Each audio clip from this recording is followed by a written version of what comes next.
moving on to more Turtles stuff, the two of us played Teenage Mutant Ninja Turtles Shredder's Revenge, which is a recently released beat-em-up arcade game developed by Tribute Games and published by Dotemu. I don't know words. And is obviously based on the Turtles. It's based on the comic books and then the 87 animated series. This game got them pixels. It's one of the pixel games, because we both played it, it's going to be a cowabunga extravaganza. Wow. Thank you. Jacob is learning new words because of the Turtles. Interesting. It was released for Windows, Linux. They released things for Linux. That's great. Linux gets better game development, game support than Apple. Well, yeah, Apple doesn't count. Apple's not a real computer. Well, you're laughing at Linux. Because nobody says it was released for Mac OS. It also came out on the Switch, PS4, and Xbox One. Came out in this most recent June in the year of our Lord 2022. You see, Krang, the evil robot brain man, his body is in pieces because of reasons. And then a bunch of different bosses have parts of his body, and you got to go chase him down, and then eventually he puts it all together and becomes a big boy, and you got to punch him, and then he becomes the Statue of Liberty, and then you got to punch her, and then the game's over. No. Then you fight Shredder twice. Again, yeah. This game is very simple. It is an arcade-style beat-em-up. It is 16 levels long. Each one lasting roughly 10 to 15 minutes. Yeah. Probably we suck. Closer to the 10 minutes. We suck, but, roughly that neck of the woods. If you don't die a lot or have to restart, it's about 10 minutes. Each level, or the vast majority of levels, include a couple of collectibles that you can collect for some of the side characters from the animated series, like nasty bugs. Yeah, you can get some VHS tapes, crystal shards. There's a couple of elves that are looking for some crystal meth. Yeah, there's a handful of those, and that's when we turned into crystal meth. Understandably so, man. I was trying to find a good Breaking Bad joke, and there just wasn't one. They gave us 200 points for those rocks. Yeah, where'd those points go, though? I don't know. Yeah, so it was probably under 20 collectibles in total, or somewhere in that 20 to 25, probably. Yeah, something like that. Which is nice. I like that. It's like every once in a while you'd open up a door or like bust a crate, and you're like, ooh, look, a fly. Instead of it being like a collectible hunt, you're still focused on the gameplay. Right. And I like that each level tells you the before you even start the level, it tells you how many things are in it and how many you've gotten. So It's simple to know which level you have to replay to get the thing. Yeah, and then at the end of the level, it gives you a nice little end screen with your time, total hits, longest combo, collectibles retrieved, etc. And it compares you to the other people you're playing with. I almost most of the levels ended with me getting an award for spending the most time in the air, because I really liked spamming the jump attack. Mm-hmm. So I spent the most amount of time running away because I'm a coward. So speaking of gameplay, it's very straightforward. 2.5D beat 'em up stuff. There is a primary attack button, a special attack button, which builds up after a certain amount of landed hits / combo extended. There's a combo meter for amount of hits strung together without getting hit, of course. There's a dash and a jump. Yeah. There's a taunt. I found out watching the tutorial after we finished the game last night that we could share our health pool by giving each other a high five. So that might have been helpful. That would have been so useful to know. But we were originally playing this with our other buddy Colin, which was the plan. We announced it. We were planning on having him on this show for that. But things kind of fell apart, and we all went our separate ways. The band disbanded this week. So that didn't happen. He'll be back next week. Yes. But he was just like, no, you will not watch the tutorials. We will play now. So we didn't get to look at the tutorials. We just had to make do. But out of 22 slides, I think, there were 2 things that we didn't know, and the rest we figured out on our own. Yeah, so they're mostly basic, like, direction and attack buttons, which is nice. Honestly, I think the gameplay was pretty dang solid. There is some there are probably video gamey terms for this that I'm not aware of, but like there's a little bit of the hitboxes are kind of funny on some of the characters, whether it be characters you're fighting or the bosses or whatever, which is kind of expected for like an arcade style game. Especially because a lot of the bosses were really big compared to the turtles. Right. So sometimes it was a little tricky to nail down exactly where a hit's going to land, either hitting you or you hitting somebody else. And that's always been a problem with the street brawler genre anyway. It seems to just be inherent to the genre. Yeah, like it's really hard to... Moving up and down the screen or, left and right on the road, it's tough to tell where exactly the characters are sometimes. Yeah. But beyond that, that was pretty much my only, like, gameplay gripe. The attacks are satisfying, if a little repetitive. The combos work well. I had a tough time near the end with the dinosaurs that popped up because they kept charging. Yeah, so character-wise, for opponents, basically each level had different opponents in it. You had probably 10 different types of foot ninjas. You had some guys that did some punching. You had some guys that had, like, shuriken. You had guys that had, like, spears.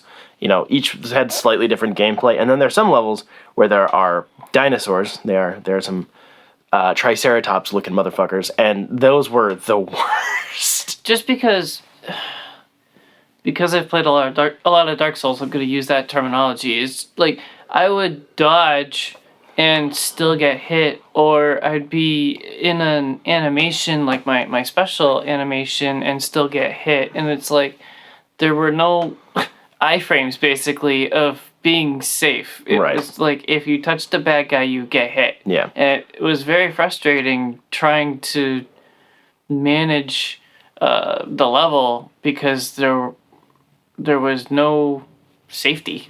Right. A lot of that, I think, also has to do with the fact that the hit animations are so long on the Turtles' end. You get hit and you get knocked on your ass, and it takes a minute to get up. There is no... the nanosecond you stand back up, you can get knocked back down again. So it's a lot of relying on, like, the odds playing out in your favor that they're not right next to you, so you can get up and try, start stringing together moves again. Right. That and the Rockmen, who have a similar attack pattern in terms of charging and being big, bulky bastards, was very fucking annoying. They had the similar issue for me. They don't attack you they don't poke you with their faces, but, like, it's easier to get behind them to attack them, but because they're so tall and they move fairly quickly, it was very obnoxious. The revive system was pretty neat, if very repetitive, so you get a certain amount of lives to start. After getting a certain amount of hits or scores or finding a life in a level, you get an additional life added to your life pool. And then if you get knocked down totally, then you have a little loading bar above your head with a countdown timer, and one of your buddies has to come over and put pizza in your face, which was cute. Pizza under your nose. I think it's cute, but it does get a little annoying. I mean, sure, I get that. Pizza is good, but it does get a little repetitive by the time you're hitting, like, the end game, and it's, you're each dying numerous times. It's a bit much, but... There is a level up system for every character. You can level them up the more you play, and after having played through the whole game, we're not exactly sure the benefits of leveling up. It would flash over the screen that you leveled up as you're fighting 100 bad guys at the time and can't really take the time to look and see what happened, but it would say that your life bar has been extended a little bit, or you hit a certain level, so now you can use your special in a different button combo to do a different kind of special attack. It feels like... I want to say the life count increased too, because I was starting levels with 5 lives and you were starting with 4, so I don't know. I suck ass. It felt more like the stat changes that would come with each level up were not either described thoroughly enough, or they weren't a big enough change for me to notice on my own. And because of the type of game this is, it encourages, like, a replay or 10 of them because of the way there's different characters, and they do have, there's like 6 or 7 characters, and they all have different stats, which are slightly different. But that's a lot of work to do, and then it's like, oh, cool, so now you're God-moded, and what's the end goal there? Yeah, does the game change when everyone is, max level, and then you can speedrun it in 10 minutes? Like, it doesn't really encourage me to go back other than just for the gameplay itself. It's like, I'm bored, I'll flip this on for 30 minutes, I'll pop out a level or two, and then I'll put it back. Yeah. At the end of the game, we unlocked the ability to play as Casey Jones, but that was like the only unlock from playing the game. Congrats, play it again. Yeah. There was not even a New Game Plus. Granted, it's kind of a New Game Plus in the sense that there's multiple save files, and I'm assuming you get to all of your characters like transfer over. I would think. I don't know. I mean, that's worth looking into, I guess. But it very much so feels like this is an arcade machine put into a controller, which is cool, and it has a high level of polish. But like, it's not a full samey quickly. It's not a full release game. It's definitely more fun with people. The fact that we were playing together was a lot more enjoyable. If I was playing that by myself, I would have been like blasting music and getting angry. Yeah. But having a couple of drinks and talking shit the whole time really makes it go by a lot quicker. The bosses... It gets pretty zany, too. Like, the one time we played with Colin, there were 3 good guys on a what felt like a small screen and a ton of bad guys. And there's a button that you can hit to find yourself in the mess. It'll flash useful. Like, this is me. Yeah. Which... you kind of need sometimes, because it's like, I cannot tell what is happening right now. Yeah, sometimes when they're moving around so much, and all the other characters also have really bright costumes, the color of your headbands can get a little lost in the fray. Level design-wise, nothing stood out as good or bad. It was just all fine. It was fun. I appreciate that none of the levels really overstayed their welcome, except for, like, one of them. One boss fight that you kept dying and I had to carry us. Yeah, that one was really annoying. But the rest of them, it lasted their good 10 minutes. There are some new enemies. There's some quirky scenarios. A new, hazard, like a laser beam or something. That's what I was going to say. Some cars driving by or laser beams. There were a couple of levels where the turtles ride their flying skateboards or whatever. The gameplay is exactly the same, which I kind of appreciate the fact that it's an aesthetic difference. The gameplay is identical. Yeah. You don't have to worry about actually using your board. Controlling it differently. It moves the same as you move, and enemies come and go on vehicles the same way they'd be moving normally. Right. It just makes it look neat. There were a couple sections within levels where they launch a bunch of drones, and those are flying enemies compared to the turtles. So you had to spam the jumping attack to get the drones. Yeah. And that was a little bit annoying because it's really hard to aim. It's like the problem of where is the bad guy on the road, but in the air. So it just multiplies the difficulty of figuring out where the bad guy is. Right. Do you aim at the bad guy or do you aim at his shadow? And then, like, every game has a different approach to how they do those sorts of things. So it's just a crapshoot on figuring it out. General presentation was polished, if very straightforward. There was no frame rate dropping. The resolution was solid. The game looks good. It's pixel porn. I'm playing on current gen, and it's like maybe a gig-sized video game. You never know. Things it's really can be buggy. not demanding. It's definitely polished. I'll give it that. For being a small package, there was very few. There's like no tech issues that I could recall. Mostly skill issues. Lots of skill issues. I suck. The sound design. That is one of my only negatives. The music was great.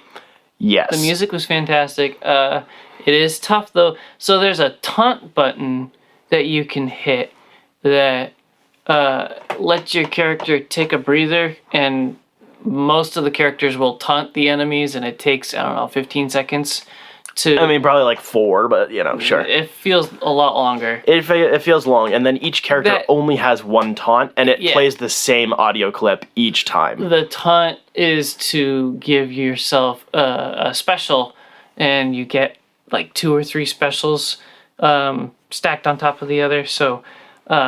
you sometimes can sense when it's about to be a boss fight. Of course. We would just sit outside and taunt essentially 6 times and party, dude. Yeah, but it gets a bit annoying. It gets very grating. Every level has at least one boss in it, and then you're doing that at minimum a couple of times during the boss fight, if not during the rest of the level, and it's like some other additions for that would have been nice, or just. Or just mute it. Yeah, maybe every 4 times it'll say something. Right. Something just RNG, that shit. That got a little repetitive, and just the general sound effects, while good, were also very limited in, like, variations of the same noise. There's a certain amount of hits that are just the same noise over and over again, and that's to be expected, but it is still a negative. That one didn't bother me as much because it helps you know that you're actually connecting. Yeah. And it's a beat 'em up. It's a street brawler. It's expected. It's just... Yeah, that's expected. About halfway through our second play session, I was like, I kind of want to put on some music. We didn't, because then I realized how close to the end we were. But, like, I strongly, after getting back in the groove of it, I considered just throwing on some different music, because the sound effects weren't terribly necessary at that point, and they were getting a little grating. Definitely after having played through it, I still want to dark around with it a little bit more on my own. Get some more collectibles. I'm definitely going to put on Spotify and just vibe for a bit with it. Which is fair. It's not... I don't think the game is telling you it's going to be anything other than that, which is fair. Yeah. So it took us 2 separate sessions of roughly 3 hours apiece. The first one, we were playing with Colin. We ended up... So we started on the highest difficulty out of, I think, 3 or 4. 3. Jacob is dumb, and he's a masochist. Yeah, excuse me for thinking the 3 of us could kick this kids game ass all over the place. The kids game, which is... Excuse me! Yeah, the game that's targeted at people who grew up with a cartoon in the 80s is a kids game. I could not see a 5-year-old playing this. What? What? You're crazy. I know I'm crazy. But, yeah. So we played for probably an hour on the hardest difficulty, and we were just getting our ass handed to us, and we got multiple by game a overs. boss. We made it several levels in. Yeah, we probably got a third of the way in, honestly. Ish. Like a quarter if we're lucky. But we got to like level 4-ish, and then we just kept dying on the boss and then getting game overs. So we bumped it down to normal, played up until basically where we had gotten with Colin, then Colin left.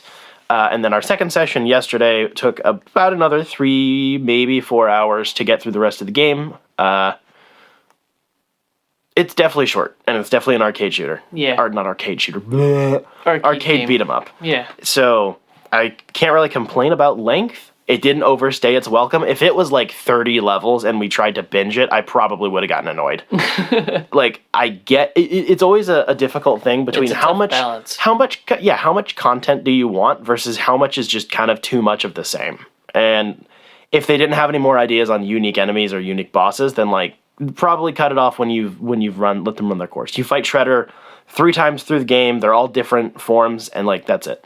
So it's nice to not need to dip back into the pool, and it's like, and now it's this character, but with laser eyes, you know, Terraria type shit, where it's like, oh, it's the boss, but it's in hard mode, so it's entirely different now, you know? None of that stuff. How much did you pay for this? I want to say I spent $15 on it. I had a $10 coupon. Nice. And this is on PlayStation 5, correct? Yes. Wow, look at that.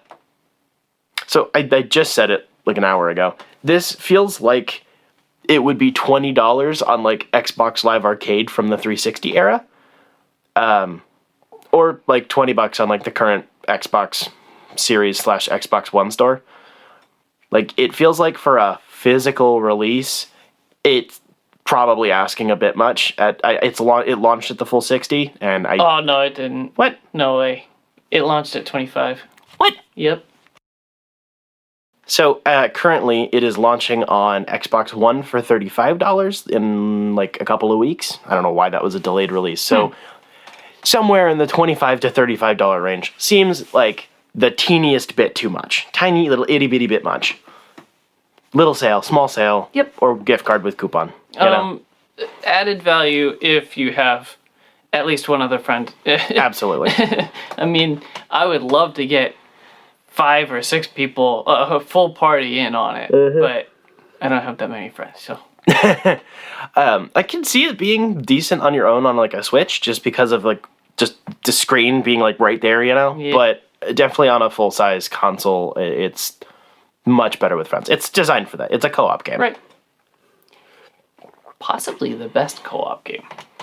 Best style co-op game. Thank you. Not the best, but the best best style style. is beat 'em ups and those types of arcade games are always better with friends.